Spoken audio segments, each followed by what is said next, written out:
Good evening, ladies and gentlemen, and everyone in chat today. It's definitely, I know I'm late. First of all, I apologize for that. There's a few things I need to get sorted straight away, but I am now here commentating tonight on my own for the, what I believe is round 3 at Barcelona, and a quick update on the track condition. As John Dudley was saying, yes, it's pretty wet, and this is actually going to be, I think, the first wet race I've ever commentated. Actually, the first race I think I've ever commentated on Barcelona. It's very one of those tracks that you don't see many people qualifying on, or just doing any of that.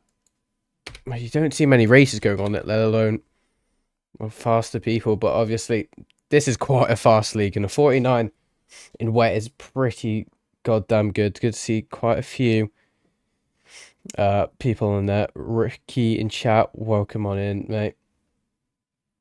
And then Chris going in disguised into the admin account.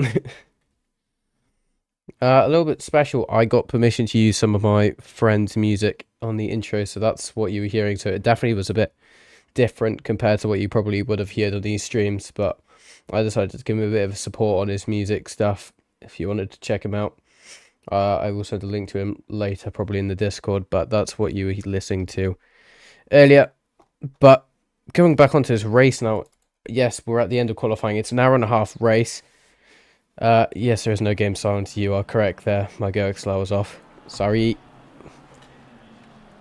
But I'm actually going to say there isn't much game sound in general. I'm too far back, it seems. Is that better? Hopefully that's better. I haven't been able to do very much today.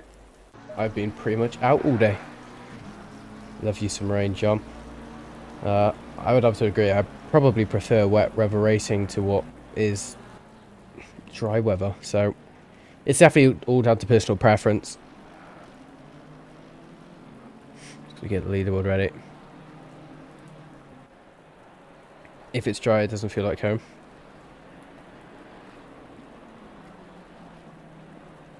Amigos equals wet. So again, a tiny bit distracted. Sorry about that, but we do see it coming. It does seem though, again, the GT3 seem to be better around Barcelona than the GT2s, as we did see. I think the BMW going off in the background almost, but we do see there isn't as many GT2s as we saw last week, I believe. It seems to be only down to about 5 or 6 now, and determined to out-qualify Kowalski in one round of the season. Oh my days, David Hill going on the barrier. Quite some speed. I feel like that is something that we'll see quite a few times during this race, but we'll just have to see. Not be lapped would be nice. Other than Monza, is the GT2 faster any other track? Norwich for Life, they seem to be quite similar, because obviously that back straight is quite a high advantage point where you can see the GT2s reaching close to 300 kilometers an hour. Yeah, anywhere with decent straights. So I'm kind of surprised why Barcelona isn't up there, but I guess it's probably the wet, since we do see Mafrul Gambu just going off into the gravel there. It's going to be the end of his qualifying session. We don't see too many people actually setting valid lap times here, which is promising to say the least. There's 37 cars on track here tonight, so there's quite a few cars, and it seems to be quite spread out on the pace boundary. We see up all the way up to P13 is within a second, then P14 onwards is varying from about 1.1 seconds to 5.6. So there is definitely a variation in speed here today. I did Norwich for Life for 10 seconds. I seem to be really bloody quick in Norwich for Life and GT3's ACC now. Not sure why.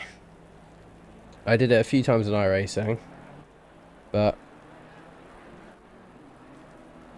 I did Barcelona yesterday with another ACC server. Sorry if I keep going very quiet at times. I am flipping struggling with sleep. I did a 24-hour race Sunday. I know it's Monday now, but I haven't had much sleep because of that either, so I just need to be taking it easy with it. Joseph Attenborough, one of the only cars that is improving but isn't valid lap. So this is going to be our final qualifying results here. I'll do a grid walk later on. I did get time to do delivery syncs. They were a bit later, so you might be lucky if you did it later than 6:30. Good luck to you as well, John. You haven't purchased it yet, sadly. It's alright. I feel like there's a few improvements that need to be done. There's a few bugs with cup cars and stuff joining, and I get a few fatal errors here and there. How did the race go? I think it was a 2:16.9 qualifying, and it was enough for a 13:8, or 13:8, 2 minutes 18, wait, 2 minutes 16. Oh my days, my brain's going. I apologise. I did a 2 minutes 16.9, I believe, and it was 38th at Spa. So yeah, it was a bum sway grid to say the least. Moving on though, we do see as we wait for the server to tick back over, we have this moment of period to see if it's actually going to be wet during the race. I assume it is, because it's the same day race. In fact, it's an hour between, so I assume it is going to be a wet race by looking at the timetables here. But this is actually my first GT3 commentary race in quite a while, actually. I've been having a bit of a break month. I did a lot of F1 recently, but this is my first actual GT3 broadcast since February, actually. You can never get those times. I don't think I'm that quick, to be honest. It's just it's personal preference with tracks and cars, really. Mons is one of my stronger tracks as well, but I'm pretty sure Chris. Well, actually, no. I'm skeptical of Chris's pace tonight because he's been using a lot of his time playing Le Mans Ultimate. So I'm actually gonna see where he is on track. He is in P32.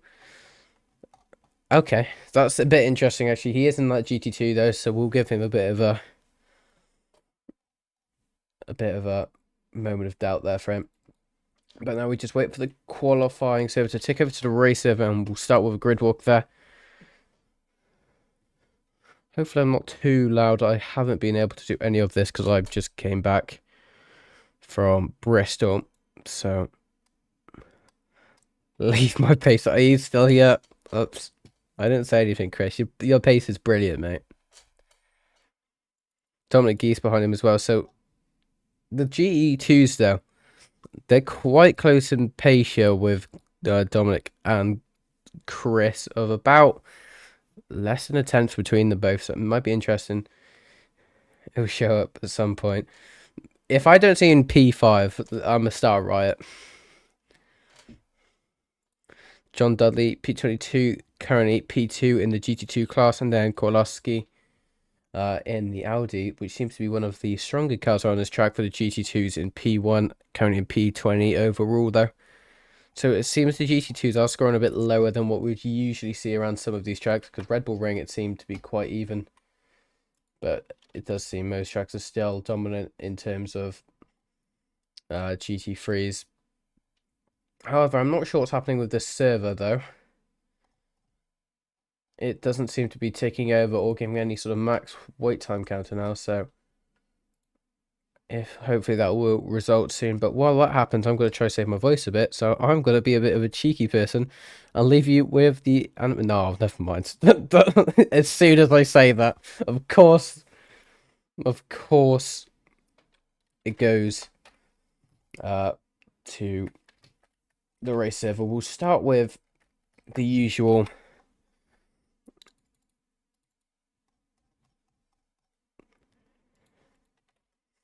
grid walk. I'm just focusing to get it ready for you lot. Shouldn't take me too long.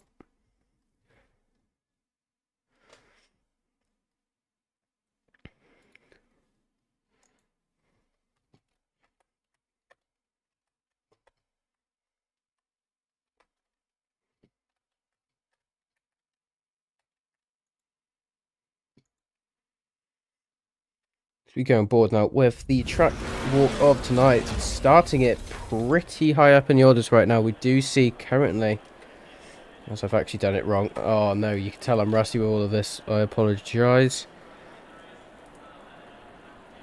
I'll just keep it on that. But we do see currently in first place it's Hill, or David Hill to be precise, followed by the car number 34 of the 296 of Hanty, followed then by Matthew Gamble in the McLaren 720S 2ID livery, I believe it is. Followed then by Regatti in the Regatti Racing car. Unfortunately, it looks like it might be a stock in-game livery, so a few of these might have not been able to be correctly inputted into Awesome Sim Racing. Followed there by Bocky Wegman, who's getting their penalties. You will see these penalties being applied. These are success penalties from last race. Followed by Laurie in the 777 BMW M4. Then Lokyanunov, Matthews, I think it's Matsheim. I haven't been in here in a while. And then Dosso in the 296. And then unfortunately, it nearly seems like a disconnect by Leporati, but he's back. And I'm not sure I'm going to say that, but number 42. 296, then followed by Jewig in the McLaren 720S, then by Christie, one of the Christies, one of them being further back, I believe, in the 39 livery car, then followed by Joseph Attenborough in the 17 McLaren 720S Evo. Then we do see a car that's actually not on the grid, it seems, but then we see Migioli, I think it is, in the 51 McLaren 720S Evo, and then Aaron Holloway on the side camera. Now you can't see him anymore, but we do see Pastoris as well in the 55 Ferrari 296, and then going round into the top 20, Kowalowski, the first of the GT2s in P20, Bresco, then the BMW M4 271, and then the P22, the second in class of the GT2s, John Dudley in the 66, and then hang on, now I've done this wrong. The liveries have been synced, Bocky. I synced them before. Howard then, the 24 Aston Martin AMR, followed by Wosa in the BMW M4, then the other Christie of Darren Christie in the 294 McLaren 720, followed by Wilgan Giant in the 62 Ferrari 296, then Gahaldi in the McLaren 720S Evo, then I think it's Alice Wright in the Ferrari 296 number 19, then the eBay's Motors of Thomas Merrifield in the BMW M4 123, then S. Wilson in the 456, and then Chris Tedder rounding out the last two, I believe. No, it's not the last two, but it's one of the last two of Chris Tedder and Dominic Geese, both in different GT2s, one being in the, I think one's in the Maserati and one's in the Mercedes. And then rounding out, we do see now Polly and Franconia on your left. I think that's how you say it. I'm sorry if I said it right. And then Aaron Sparks and Neil Archer rounding out our grid here for tonight. And I think I did that with quite awesome time left. Yeah, I synced everything, mate, before doing it. I apologise if your livery isn't on stream. But everything was synced beforehand.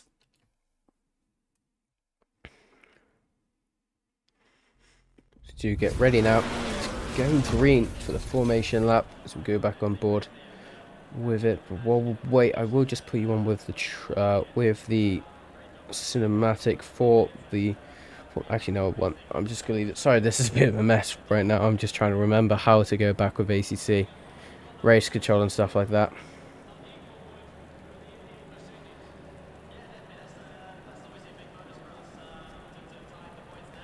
Yeah, there's quite a few of the liveries that are actually synced, so I'm assuming there might be something. If you look back in one of the other streams, if it's synced in there, then it will be something my end, but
as we get ready to go green here for round 3 of the, well, I think you can call it the, can you call it the multi-class, or is it just going to be season 14? One of the two. I haven't been here in some time, as you could probably tell.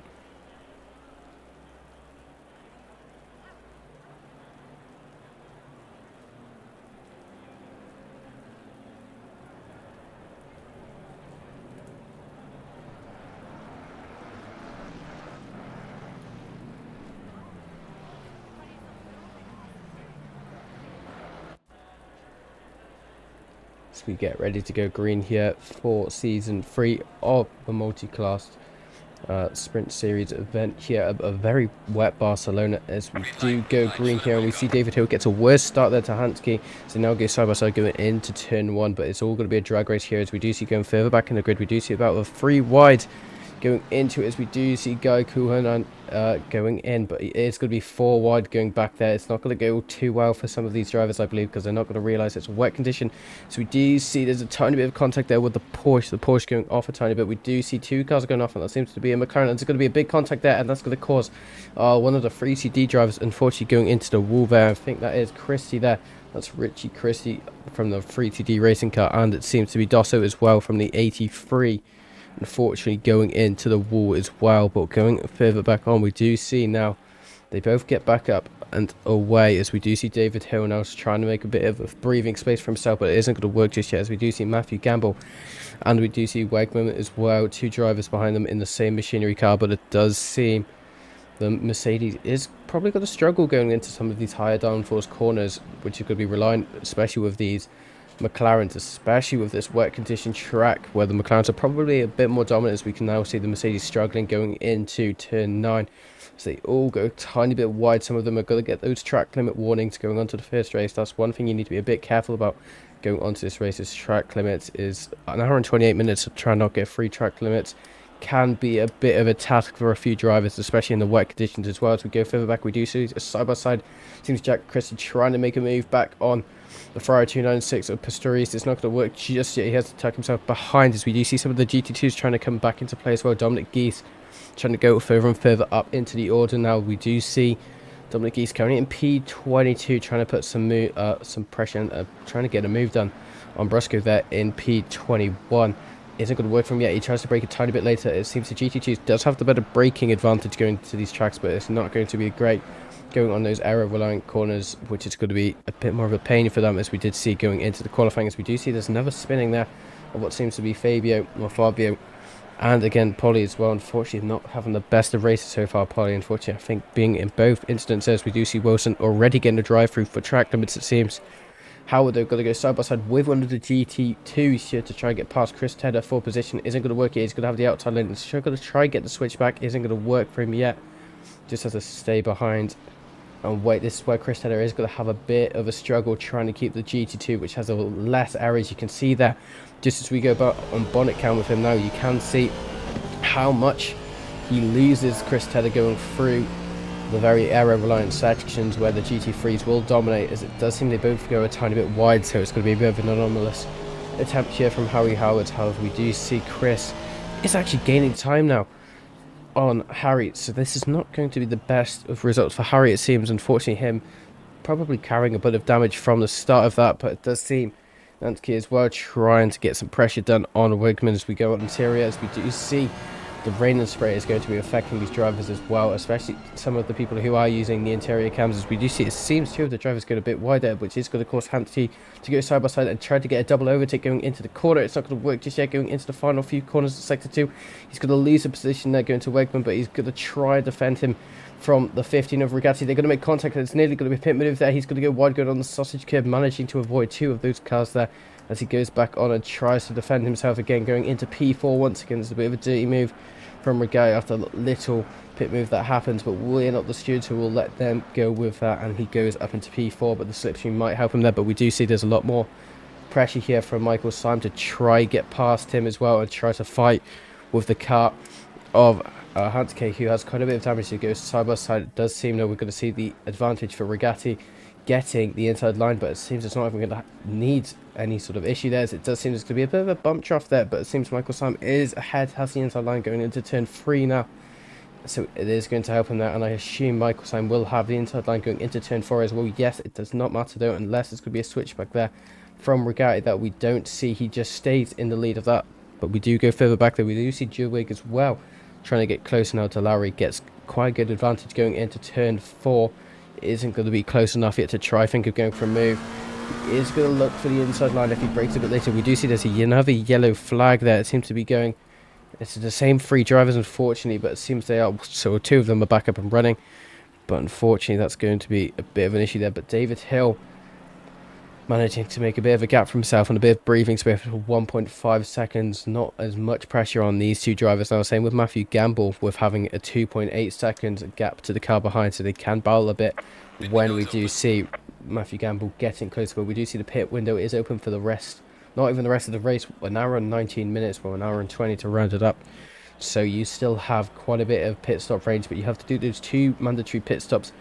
So that is definitely going to put a plot bit in the work, as we do see there side-by-side action going for Pavel, trying to get past what seems to be Michael Simon, but it's not going to work. And see Regatti trying to force itself up, and there's going to be contact between the 2 McLarens, and it's going to be another contact trying to avoid it, and there's going to be a multi-car pile up there.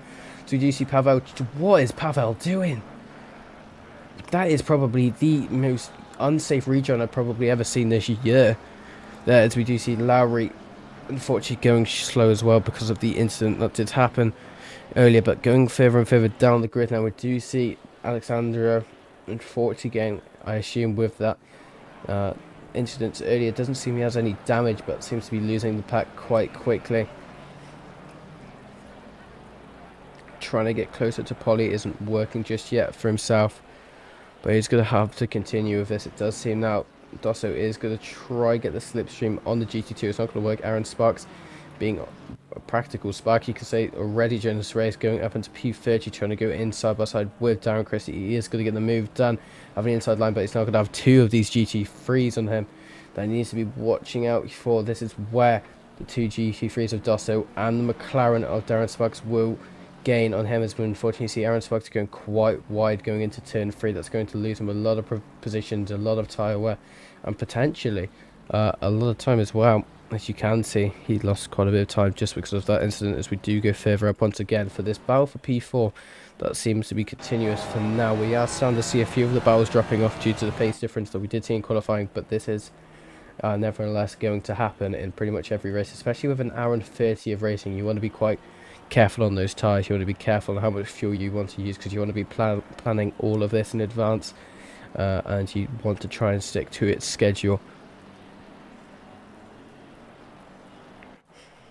Trying to get a bit of a breathing space here, but we do see Handke now all over the back of Wegman. He needs to be a bit careful here, because if he wants to try and get past the best opportunity, he's trying to get the slipstream, which he is losing now.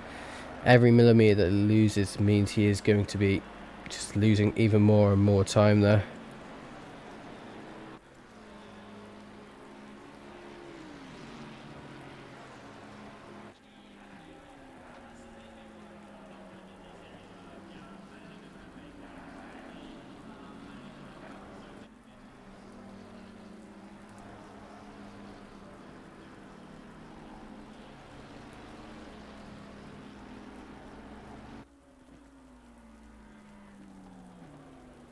Do you see him trying to go for the move now? It's not going to work for him yet. Wegman staying ahead. They are going to go side by side going into turn 4.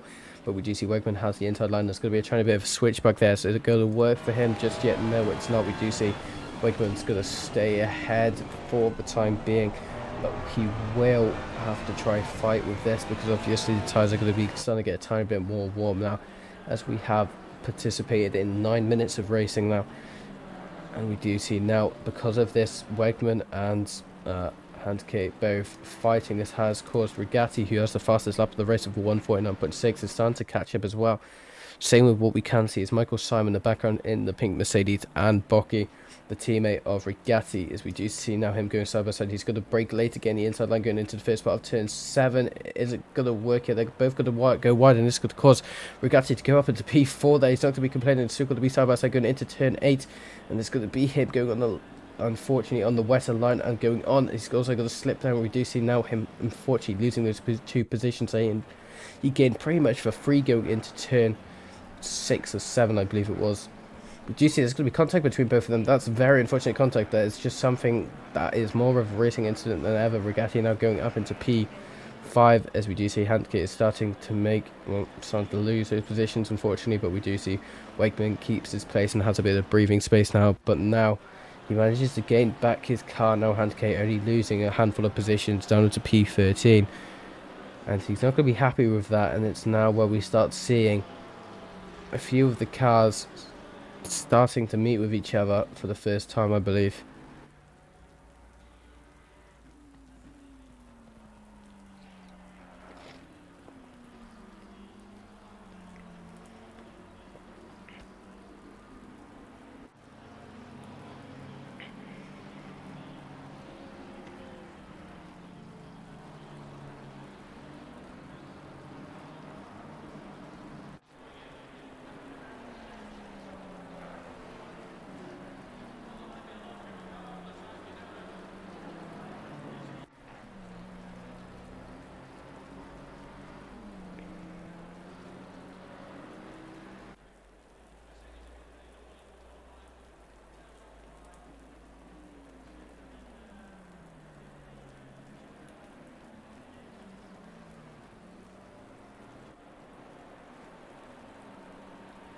Do not see some of the battles are starting to fall off now, but we do see down Chris. We do see the Mercedes going quite a bit wide there. Neil Archer going down into P31 after just going a bit wide into turn 5.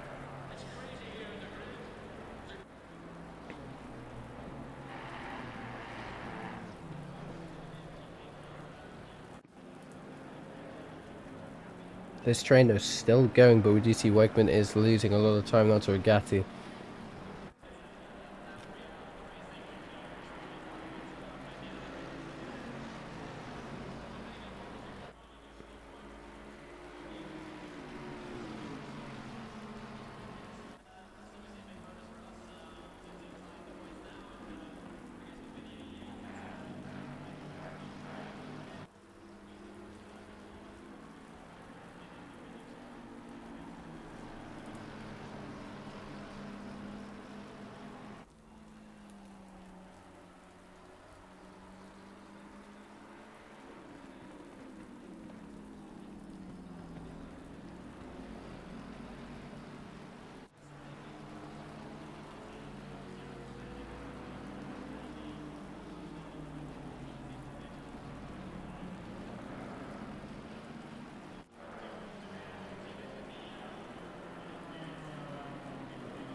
Sorry about that, people. Commentary is back. I was just feeling a little bit on the sick side, but we are back here. Just going to make a bit of a race report on what's happened since I've been gone. It seems some of the battles have gone, but we do see Aaron Holloway still not moving there, as we're going to get a bit of a replay on what has happened to cause him. He just seems to get the back end out there, and it does seem he tries to recover it. Unfortunately, he overcorrects himself, causing him to go in the gravel there. And it seems he's just stopped there. He's not even started trying to turn around and wait to try and enter safely. But he is back, and it seems, fortunately, the legend Aaron Holloway is. It seems he has a bit of damage to the front of his car there, and he might have to try and get that repaired into his first pit stop. It seems a few people have done their first pit stops, as we can see. P31, not P32, sorry. P31 onwards has done their first pit stops so far. Jewig, they're trying to get a move done now. It seems he's going to try and get it done, but no, it seems Joseph Attenborough is also going to try and get in the way. It is going to help him to try and lose a bit of time there. And it does seem Lukianov is going to try and get back, but it does seem now he unfortunately makes a tiny bit of contact. It isn't going to cause both of them to spin now. And they are just going to stay behind each other for now, but it seems Oliver Jewig is starting to make a bit of a getaway plan now to try and lose the 316 McLaren 720S and try to gain some more time now on the 34296.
So we do see going further down the grid now. Gosh, it seems one of the BMW is just fully rage quitting there. I'm not sure what has caused our rage quit, and I won't be able to get a replay due to him disconnecting, but we do see Dosso going slow going into the final sector. He is on the racing line, which is going to be a bit difficult for some of the drivers not being able to see him. But it seems he is going again. And he will just try. I'm not sure, what happened there, but he is seeming to have a lot of damage. We'll see if he has any sort of suspension damage that is relating to this issue, but it seems you can't hear it, but I can hear some serious scorching from his back tyres there, as we can get a bit of a free cam to see what's happening to, unfortunately, what seems to be Dosso's car is just sitting there and having to wait to try and get back to pit. Unfortunately, he has just collided with something and he has gone into the wall there, and he's going to have even more damage to the point where it's probably worth him RTGing there, as he is just pulled over there. If he is going to RTG, that is a different story. He has RTG'd if he's going to continue. That's also a complete another story that I can't tell you just yet, it seems. Seems a few people going into the pits for their first pit stop, as we are approaching the first half an hour completed of the commentary and of the race.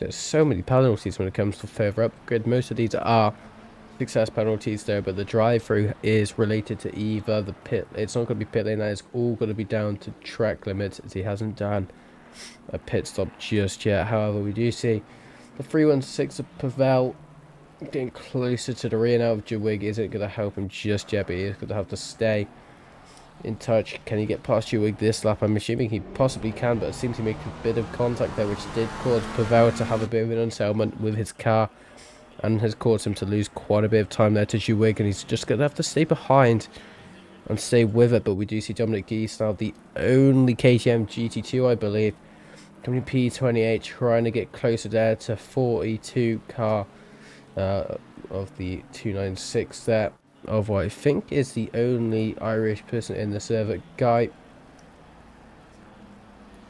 both doing quite similar lap times, but it does seem though Guy has the favourite in terms of lap times. However, 150.4 last lap time compared to Dominic Geese's 152.015, so there is definitely quite a significant pace difference between these two drivers. If that was an anomalous lap though set by Dominic Geese, which I'm assuming is going to be the issue, because it does seem Dominic Geese is catching him, and especially on these straights here, which is going to be the advantage point of Dominic Geese, is where he will catch the most. As we do see Howard unfortunately getting a stop-go fee penalty from, I assuming, speeding in the pit lane.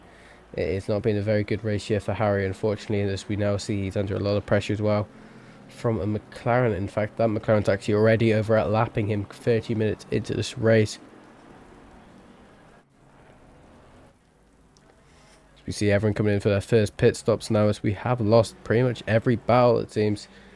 So we do see now Neil Archer, the only one staying out of the GT2s for their first pit stop, as we do see actually no, Aaron Sparks has as well. They'll probably be pitting at the same time, I assume. As have we had a disconnect? I think we've had a disconnect of a car there, as we have gone down to 33 drivers now, so we have lost 4 drivers since the start of this race half an hour ago. At very different times, I believe, as I did see one of them at first sight, as we did see on stream. A bit of a rage quit moment, but now I'm assuming we have lost a driver to a disconnect fault. We now have to see if these undercuts have worked for these drivers or if they haven't just yet, because it's a 2 pit stop race, so they still have to do another pit stop, so it's probably worth doing an earlier pit stop. Maybe it's difficult to plan this out if you go for tyres, but I think it is a tyre and a fuel mandatory pit stop. I think it's one for both, so that's why there is 2 mandatory pit stops.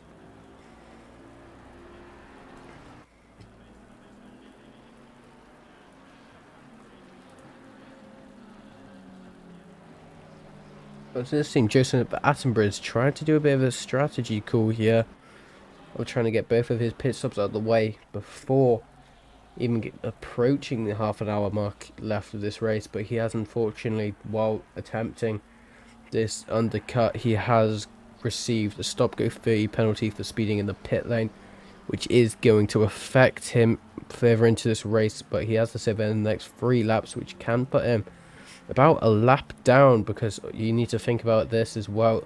Stop go 30 is actually just the only stopping part. You have to account as well with driving through the pit lane, which can be probably an extra 30 seconds. So by that, you're realistically maybe half a lap down to the other drivers. Obviously, we do see Dosso still in the pits, unfortunately, so I think Joseph Attenborough might be safe from not coming last, but it's going to do quite a bit of a trek to try get further and further up in the pits. From his undercut he did, but We'll have to see here, as we do see a few of these cars. It does seem now Alistair Wright gets the pit jump there on S. Wilson. S. Wilson's just coming out of the pits there now, so there's going to be quite a big gap there between both of them already. It seems to be about maybe a 2.5 to 3 second gap, maybe even more. But yeah, about a 3.5 second gap between them both, so that was quite a good undercut there, what seems to be from Alistair Wright. You see Fabio going very, very wide there, and unfortunately looking to unsell his car to go through here, and I think I know what's going to happen here. He's going to take too much inside curb. Yeah, no, he kind of corrects it and then goes on the AstroTurf. The AstroTurf is definitely a killer in ATC, well, in real life as well, when it's wet, because it's just going to be so slippery, and that's going to cause Fabio to have a bit more of that tyre quality decrease because of that issue. And now we do see Lowry getting closer now to Michael Syme, who hasn't pitted the second time just yet, but no, neither has Lowry, so they're both quite close in terms of pace here, and the advantages, obviously both in different car manufacturers, but both front engine cars, so they have the same advantages and disadvantages technically. The Mercedes being quite strong now after the new 1.9 update.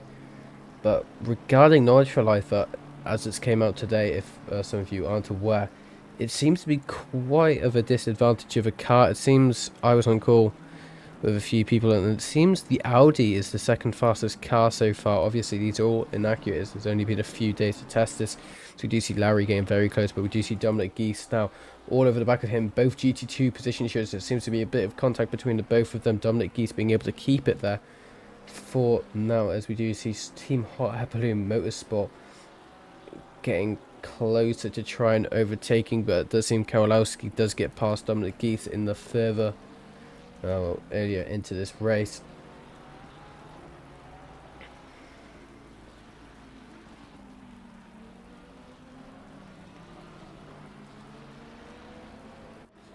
Third up though, Thomas Merrifield losing a position to Joe Wigg there. It seems Merrifield hasn't done any of their pit stops just yet, so he is in kind of no man's land right now, with a bunch of people in front and behind of him, both doing their first pit stop so far. But it does seem Aaron Sparks is the only driver in proximity further down that hasn't done their first pit stop yet of Aaron Sparks, so we might see Thomas Merrifield coming in this lap, because otherwise it's going to be a bit inefficient pitting for both things. He can't go in the next lap, as we do see now a few cars trying to battle with him, as we do see Michael Symes gets by for P10, as we also see now as well Lowry trying to go side by side with him. Yeah, he's trying to get that slipstream. It's not going to work with him just yet, as he's going to try again going into the first corner. He is going to have the inside line. Is Thomas Merrifield going to let him go? Yes, he is, and it seems there's going to be contact between both of them, as it does seem that McLaren tried to go for a free wide scenario going into turn 1, which never would have worked. And that caused both drivers of Thomas Merrifield and the 316 to both go flying off track there. And Marco Lowry still in P11, I believe it is, for, no, it's P11 it's 4, and then Thomas Merrifield still in P12, well, back into P12, and then the 316 of Pavel still trying to get past Thomas Merrifield.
Do you see coming back up here is we do see Kowalski starting to make moves now. Thomas Murrayfield's currently under a lot of pressure to try keep his position, but is it going to work?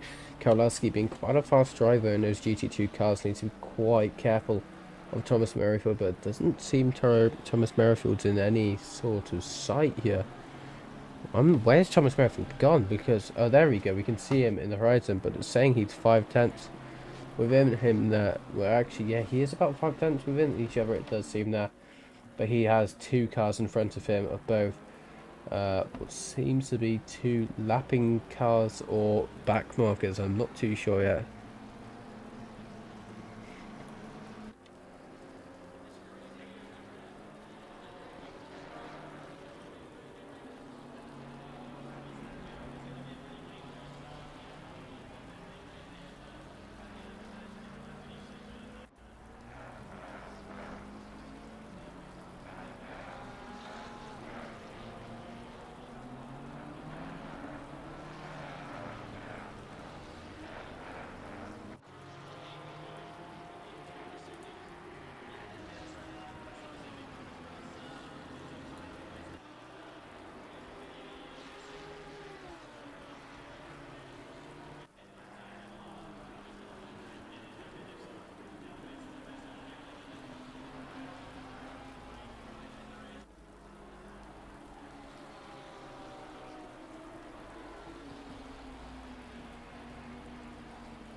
I apologise if there's not much commentary right now.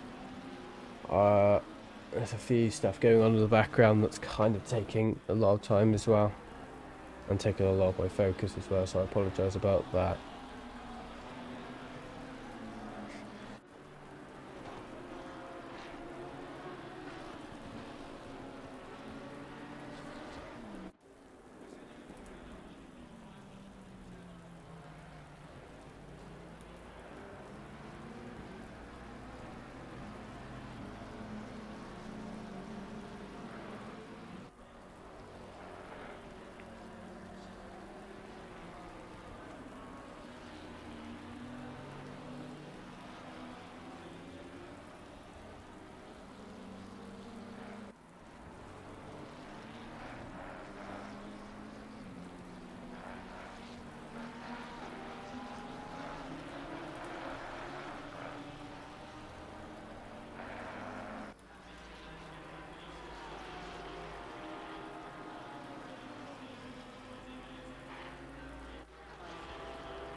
Oh, we do see this is actually for position here. John Dudley under a bit more pressure from Korlowski. He seems to be on fire here, trying to take P15 away from him. Both of them having to still do their second pit stop, so still under the same advantage here. But it seems in terms of pace-wise, John Dudley is currently quite close with pace in terms of last laps. But this is when we will see Korlowski's pace starting to be minimised, as it does seem. John Dudley is slower than Kowalski because he caught up quite significantly there, but it seemed last lap they were within the 10th of each other, both doing 150 point. Well, John Dudley doing a 150.8, and then we see Kowalski doing a 150.9. So they are very close with each other, but I'm not sure if Kowalski's pace was minimised because of being behind John there, but.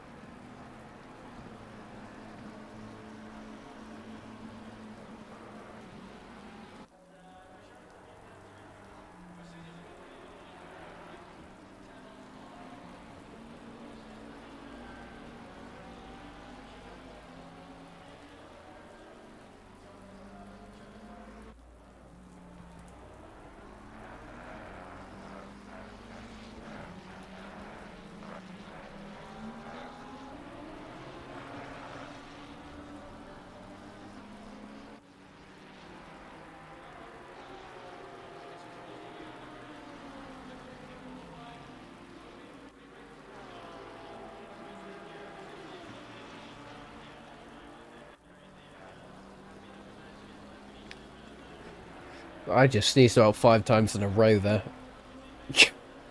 Sorry about that. I am a bloody mess today, it seems. But we do see Wegman, though. Two McLaren's, Mercedes going within each other. It does seem Michael Simon's going to have the inside line going into turn 5. Isn't going to work. Because we might see, yeah, we're going to see Wegman try to go for the switchback. Isn't going to work either, though. So actually, Michael Simon's still safe here. But it does seem now Wegman trying to get closer going into turn 6, I believe it is.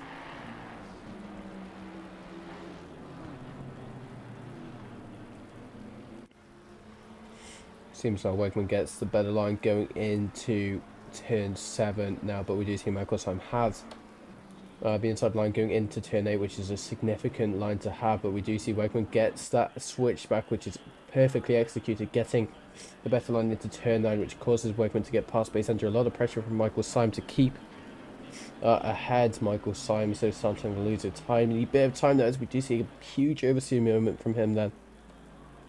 But Larry now as well putting some pressure under Michael Simon now because of the battle they've been having. So that's now what's causing Wegman to lose, well, not lose, but gain a lot of time on Michael Simon. As right, we actually do see, I'm not sure who that is, but Larry and it seems to be Christy starting to have a move with each other. That isn't actually Christy, that seems to be Chris Tedder, I believe, trying to unlap themselves, I believe, because I can't see him in the top half of the grid, so he must be further down, unfortunately. Yeah, he's trying to unlap himself, which shows he has that pace to try and get past the top 10, it seems. But this is what happens with the GT2s, is they're going to lose a lot of time going into sector 2 here because of this. And this is what's causing Larry to actually gain quite a bit of time. But the advantage in these GT2s, again, as I've said before, is that straight line speed. As we actually do see now Michael Simon under a lot of pressure.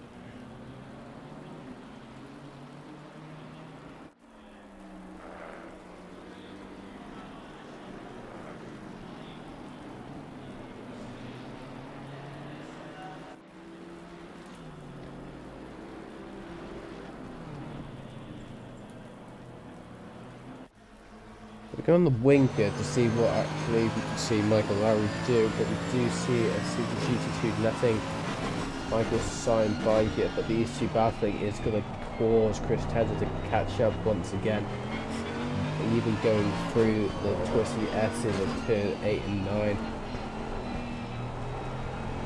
Not even 10, you could say. It does seem Michael Simon has the advantage in sort of pace going into sector 3, but 40 has a bit of a moment going into turn 10. This is going to cause the chicane to be very minimised because of it, and Michael Simon is still going to be in the lead, but it does seem Michael Simon's going to go into the pit lane here to try and cause some sort of undo/overcut. I'm not really sure what you would class that as, but now he comes into the pit to serve his final stop. He has to just nail this stop of, I think it's going to be a splash and dash here for a few of them.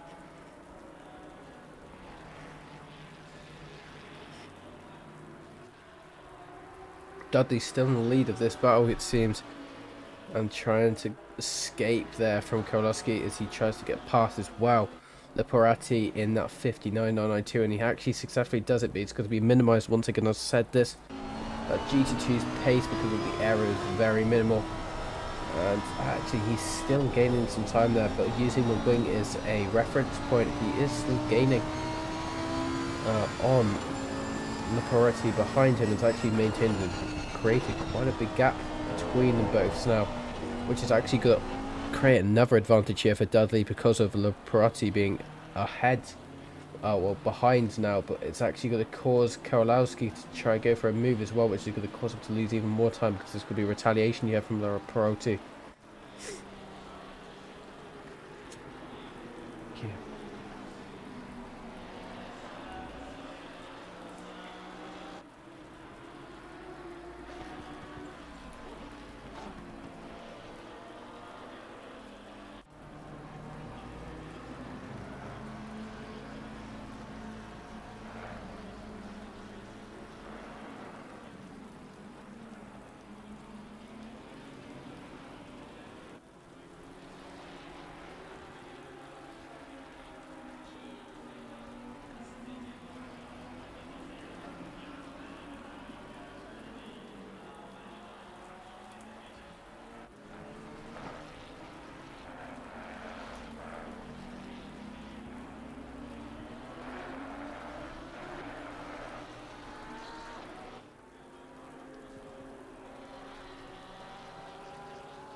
That's the right, getting sideways there. Is he going to continue that sideways drift? Yes, he is.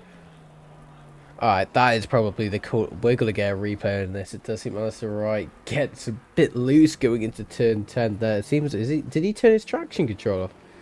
But whatever he did, he absolutely nailed that drift of turn 10. In fact, he did that for the entire corner. His tyres are going to be screaming, but it was definitely cool.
A few battles happening on track here. We do Super Stories getting very close here to Wingengart.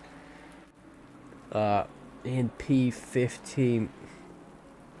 They're actually going to try to go side by side. Not going to work yet, as we do see a very damaged Ferrari 296 continuing the race, and we can tell it's damaged by his lines there. I'm surprised he's not pitted yet. Some people will say it's desync. It's definitely not desync, that damage. You can actually tell by how he's driving that it's actual damage. In fact, what position is he in? He can't. It must be Polly. Yeah, Polly. No, M for Art Squadra Corsair. And the livery still struggling from damage. Is he going to come in this lap though?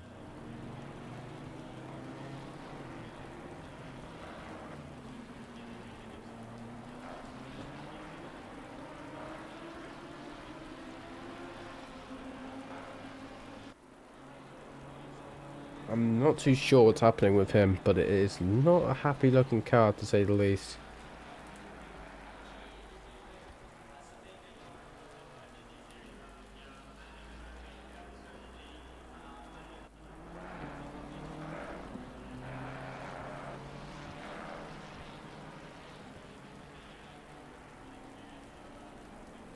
He is going to come into the pits there, so that is recent damage. And he's going to come in, there's going to be a lot of damage there for him. So it's good to see he is still continuing. Pistorius, though, getting closer.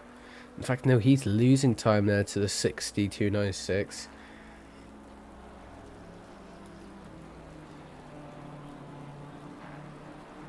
However, towards the front of the grid, we still see this freeway battle taking place here. It's starting to get a tiny bit rowdy here. You could say the pace is very different now, it seems. Wegman, who's too far back to even compensate this. We do see Bocky though in P3. This is actually the fight for the podium step, you could say.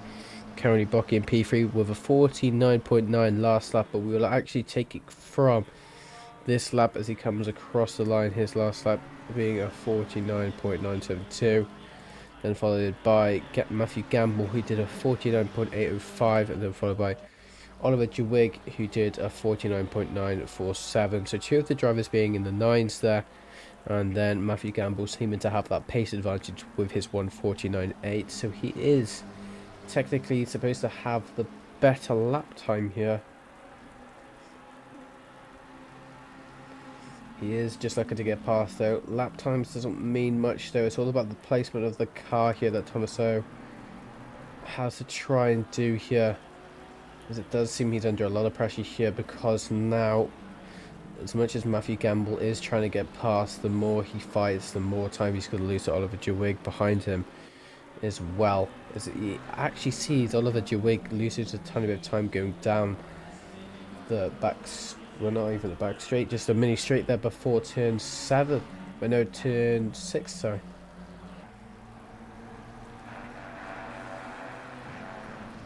Matthew Gamble got to have that slipstream. It's not going to be very effective though, as he actually gains probably little to no time there. And Oliver Dewig behind as well. This is the interesting thing. These these three people are both on, well, all three of them are on this McLaren 720S Evo, which is particularly probably one of the more stronger cars around on this track. By looking at the current top 5 all being McLaren here, well, it makes sense though, because this track being Barcelona, it's very aero reliant, having a lot of straights, but also having a lot of those high speed corners, especially that first chicane. It's quite a high speed corner, followed by turn 3 as well, which is that fast right hander, and it's just all corners here quite fast. So yeah, that's probably predicting why these McLarens are so far up in the orders. But we do see the 296 is probably quite a strong car here as well, probably not as strong as that McLaren 720S Evo is, but still quite strong. But we do see Matthew Gamble now getting closer.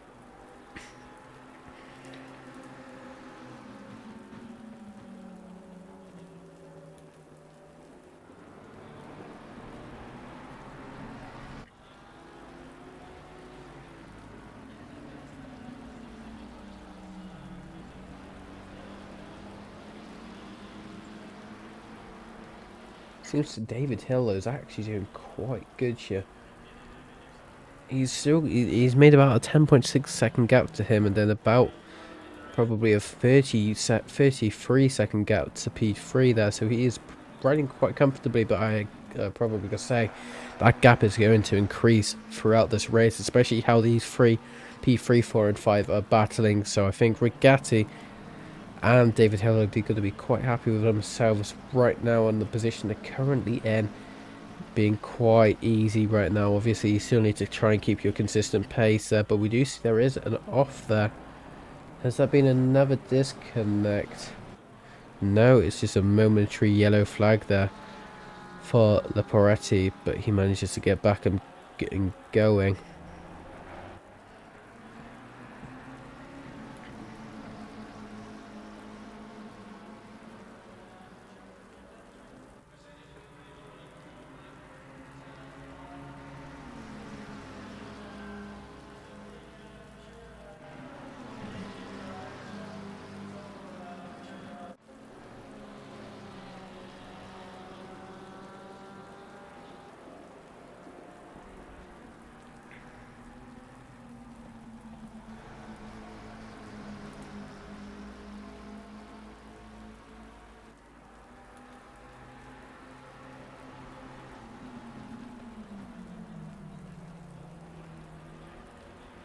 I'm going to get a bit rowdy again here, but we do see Matthew Gamble is closer than ever to try and get past. He looks like he tried to go for a move, but it seems he had a bad actor there, which left Oliver Dewig trying to go for a move. And in fact, we do see Oliver trying to retaliate once again to try and get past. That isn't going to work just yet.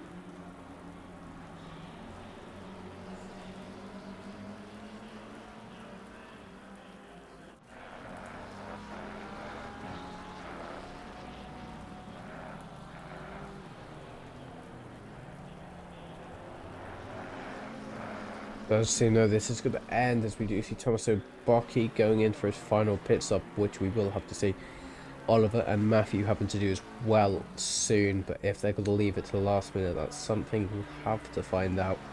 So we do see Darren Christie's in quite a bad spot here. Both cars in front and behind him now have completed their final pit stops, and he hasn't been able to just yet. So he's in that spot. He's actually the driver that we did see. No, he's not. We need to see where Attenborough is currently at, and I feel like Attenborough isn't actually in the race anymore, and Attenborough has retired.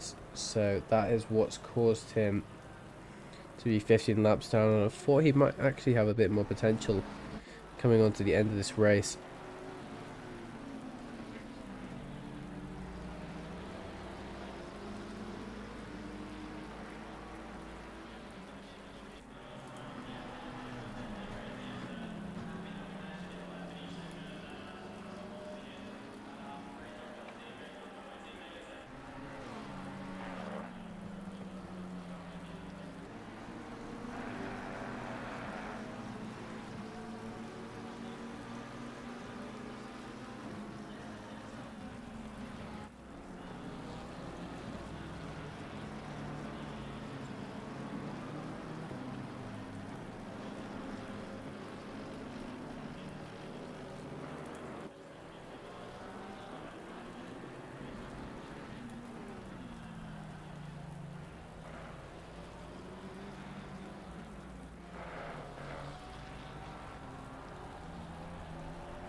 Do just have to see though. I think my new mic is back on, so I apologise about that. That was why I was silent for about maybe a minute or two. Good evening. Good evening tonight. I had two big problems. First with lag, then the game crash causing accidents on the tracks. I do apologise to anyone who caused damage against my World Car 271. That's really unlucky to see you, Chris. I'm assuming. I'm actually not sure who you could be. I'm assuming you're one of the people who disconnected there. Which is very unfortunate to see, but we do see Manuel having one of those, again, momentary yellow flags there, but he manages to get back up and going again. I'm not sure what's causing them. But we do see now these two once again back at it. Pistorius car we haven't seen too many times during this race, but Oliver Jewig has done their final pit stop compared to Pistorius, who hasn't done it just yet.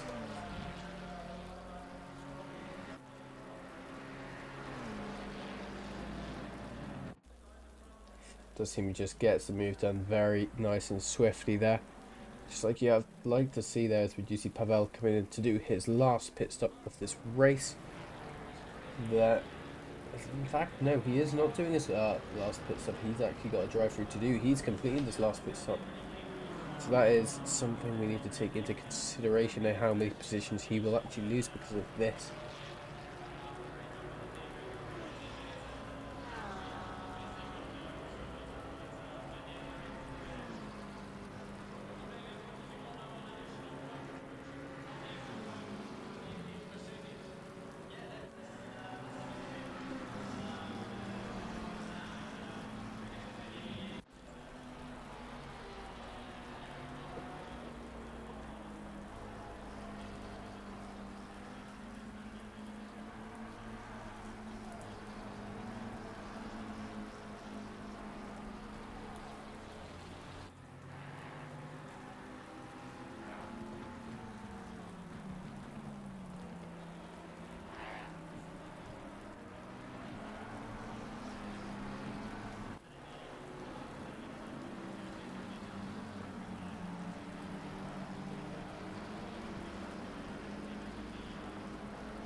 Coming on to the final 22-ish minutes of this race now.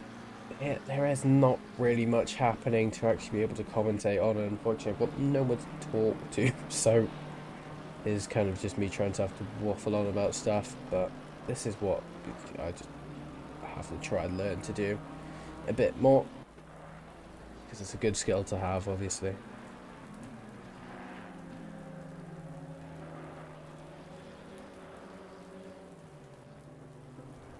Disappearing message there, I'm not sure what's happened there.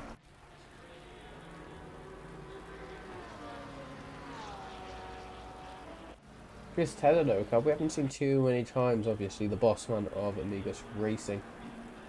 Currently in P19, looking to gain a position to go up into P18 on that Ferrari 296. So it's actually GT2 versus GT3 here, so there are completely different advantage points here for both these cars, but we also need to see and take into appreciation that he's also under quite a bit of pressure as well, but he is going quite wide there, losing a lot of time because of going into that gravel trap there, so that's going to be something that he will lose a bit of time for, but he's in that GT2, so there is a big advantage point for him there in that McLaren, and again still on the McLaren behind him and the Ferrari in front of him, but this is where he will struggle going into the final few corners now of sector 1. I believe now he does go very wide there, get a tiny bit eager on the throttle, but he does accelerate very fast there.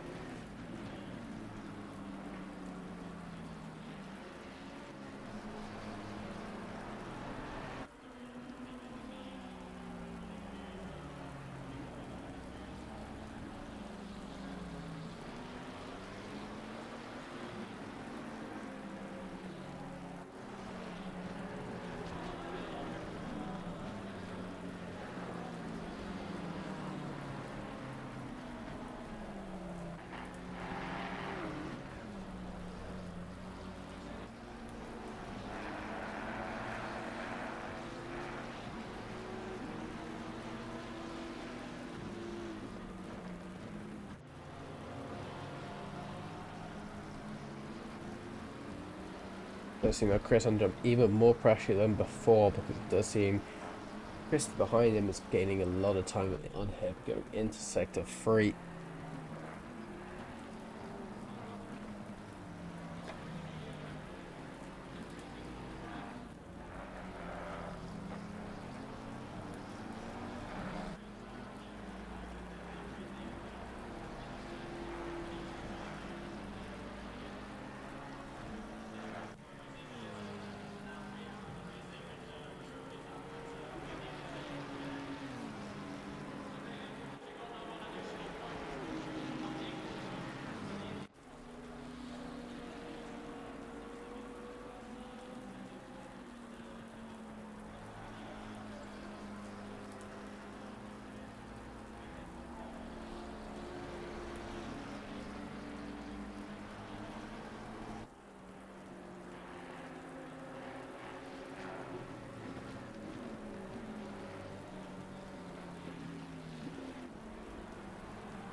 Now just going into the final 17 minutes of the race. Now we do see Jay Wilson has gotten a drive-through penalty due to track limits there. Unfortunately there for him, but Richie Christie now losing even more time to Chris Taylor. It seems he has pushed the pedal a bit on terms of pace there, Chris, but he's under even more pressure there from what seems to be Regatti trying to get past him there, and it does seem he lets him pass, but now he's gone wide, which is going to lead Tim actually going to go side by side there, and that is going to lead to Richie to get past their 4 position, which is actually going to be very annoying there for Chris Taylor after trying just to let a blue flag go by, which then left the door open for Richie to go through into. But unfortunately that stuff does just happen and there's nothing you can really do about it. But it's always the best thing to just let the blue flags go.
getting back onto the race quickly. Sorry, I'm also losing my voice as well. This hasn't been the greatest commentary session, I know, and I apologise for it. This has been a few things that have happened in the past 15 minutes that I've had to be sorting out. But now seeing in terms of the gaps there,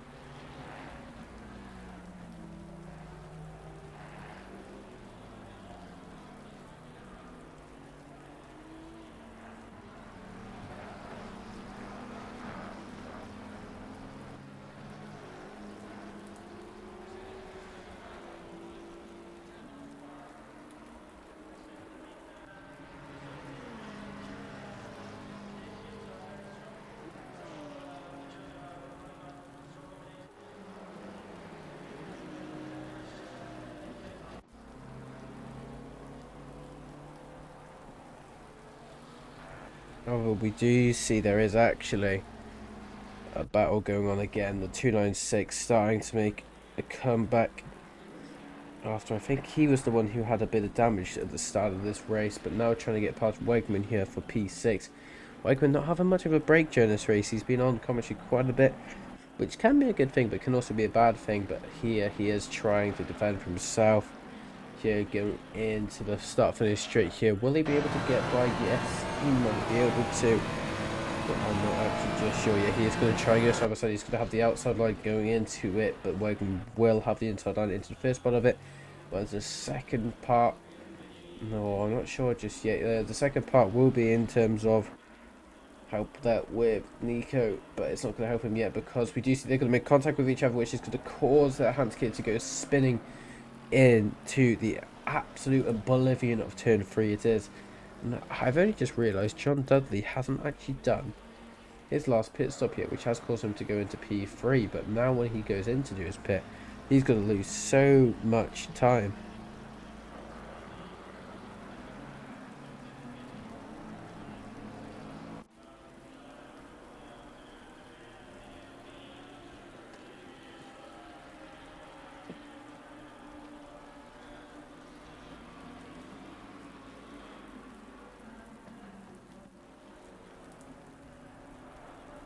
John Dudley, I'm not sure when he's going to have to come into the pit. It's definitely in the next 7 minutes. He can't go all the way to the end without it. But he isn't going to come in this lap here, so...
Dudley having to come into the pit in the next 3 to 4 laps, you could say. 10 minutes left of this race. It has been kind of more on the easier race for the drivers in terms of pressure, because a few of them not having to be in terms of absolutely any battling, it seems, apart from the start of this race, and they've just been able to keep it clean for some of them.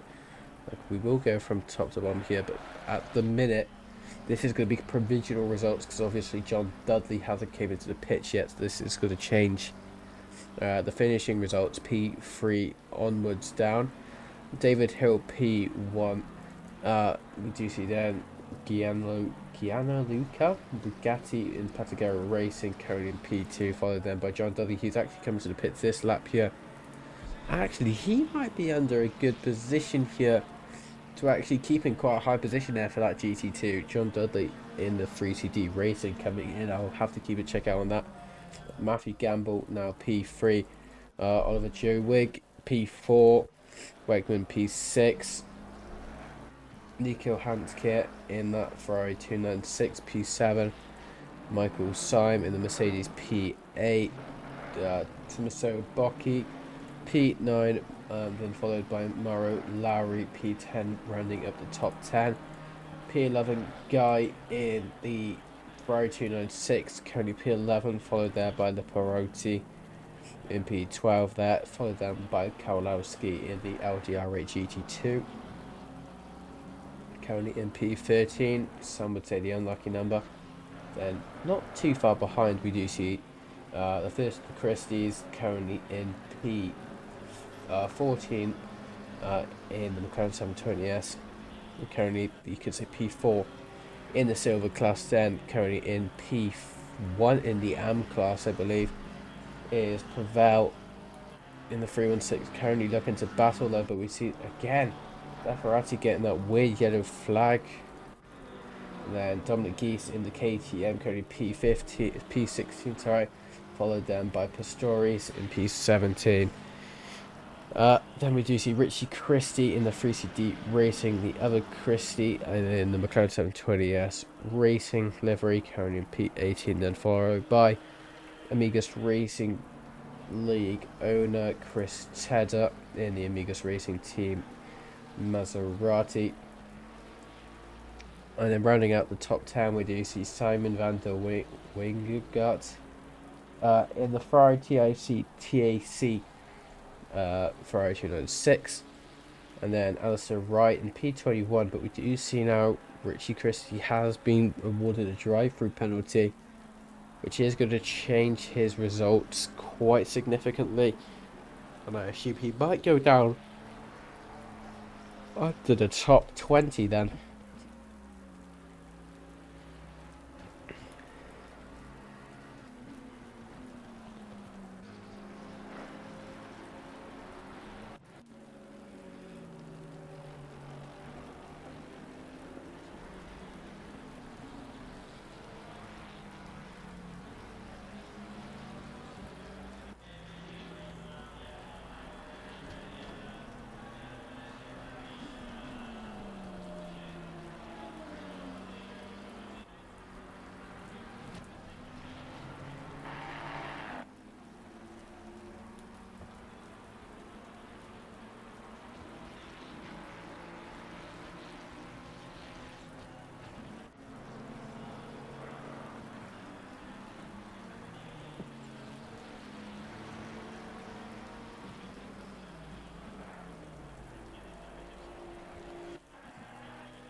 Thomas Bocchi, P8, still trying to look to get past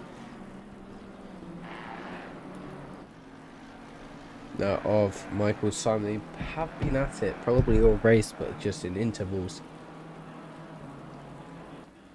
Again, Pavel actually going backwards there, as we could see on the TV cam there. So we'll get a bit of replay on what happened there. It does seem going into turn 4. Is that going to be the culprit? Yes, it is. He is going quite wide, and it has caused him to unfortunately spin there. Is he going to get damage? Yes, he is. He goes into the wall vent. That's going to cause him probably 5 to 15 seconds of damage there for Pavel to the rear of his McLaren, which isn't probably the most, well, the worst place to get damage.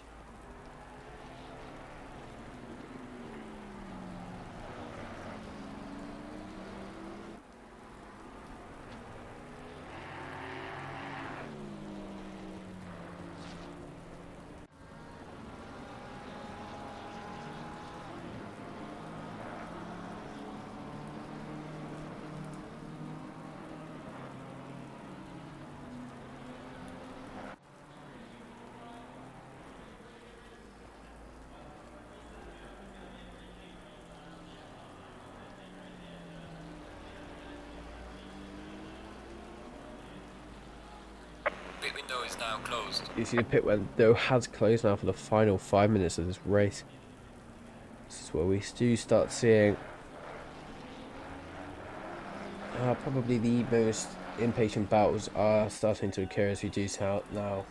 Pavel, after his little crash, is now fighting with Chris Tedder for P17, but it seems now Chris is going to take P17 away from Pavel, causing Pavel to go down into P18. But is there going to be retaliation? Yes, there is from Pavel. It's not going to work yet. Chris Tedder goes up into P17 into the final 5 minutes of this race now, as we do see Richie Christie after his drive through trying to make back these positions they lost, as I did predict he would go further and further down the grid, but past the P20 mark, and now he is trying to get that 20 mark back from Alistair Wright, as we can see. And we also do see as well Pavel starting to gain again on Chris Tedder, but that is to be expected to go into sector 2, sector 3 wise.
Hockey now looking very close here on Michael Simon for the final 2 laps of this race now, depending on where the lead is located. Yeah, it's going to be around 2 laps left of this race now. So it has been quite an up and down race in terms of events, especially for the drivers as well. There's definitely been some very big moves here, as we do see Michael Simon go very wide. It's going to take out the McLaren there. Oh, that's going to be Regatti actually. And that's going to be a lot of damage for Regatti there. Regatti needs to be careful now and not to lose this time to Matthew Gamble. That isn't actually Regatti. I'm not sure who that must be Thomas Rocky there. So he makes even more contact there with Lowry.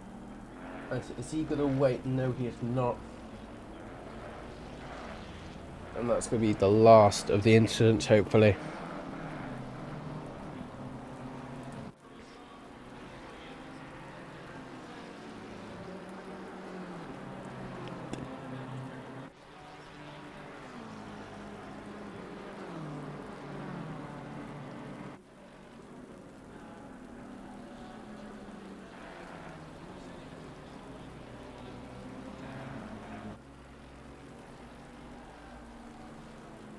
Right, man, leader is on the final lap. Give it all you can. We now have been given the information that the leader has entered the final lap of the race. And this is where we're going to start seeing some hopefully better lap times from a few of these drivers trying to get past some of these cars, as we do see there is Alistair Wright doing donuts there, what seems to be entering sector 3. Is it going to be with the culprit of what seems to be Richie Christie? I think that is.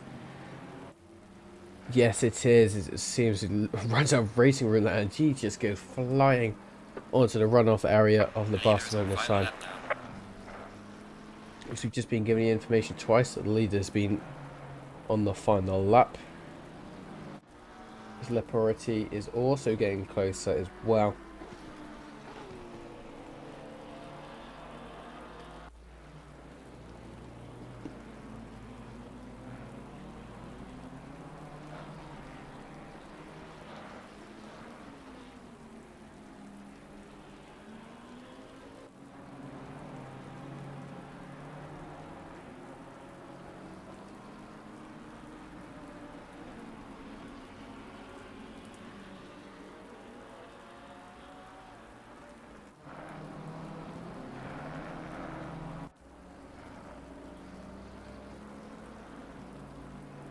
across the line to take P1 for Amigos Racing Team. And I would definitely put him further and further into the championship points there. He's starting a bit of donuts and drifting there to take his position there. Very, very well done there to David Hill for taking the win of the race. She goes into the wall there, as we do see going further down there. It's not finished yet though. Wegman in the Mercedes AMG Group M Racing is coming across the final few corners now. Take the checkered flag. He is trying to get closer there, but it's actually not for position, so he doesn't need to be worrying, but he should be very happy with taking the car home in P5 here.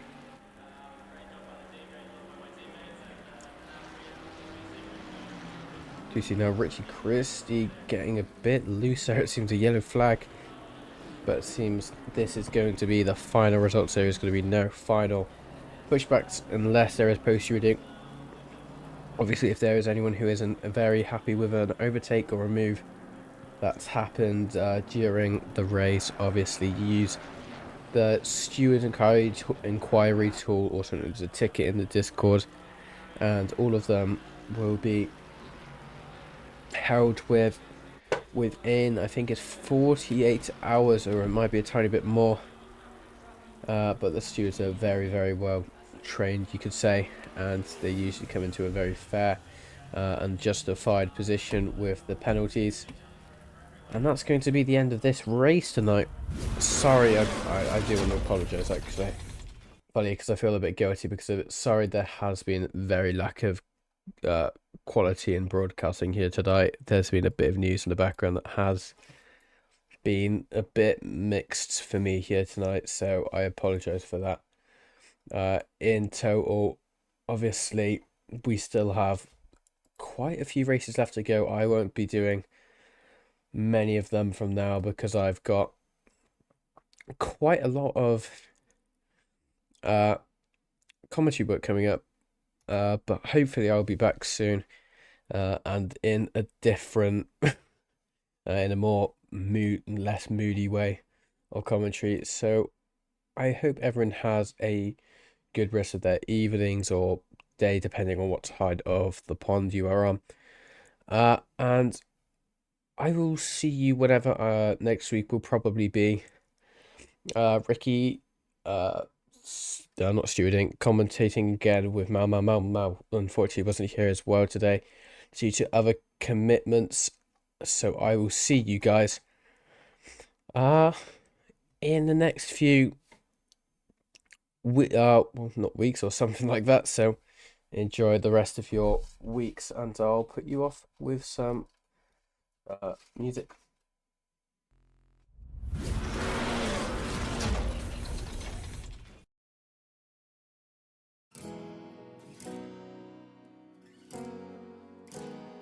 I can still shut down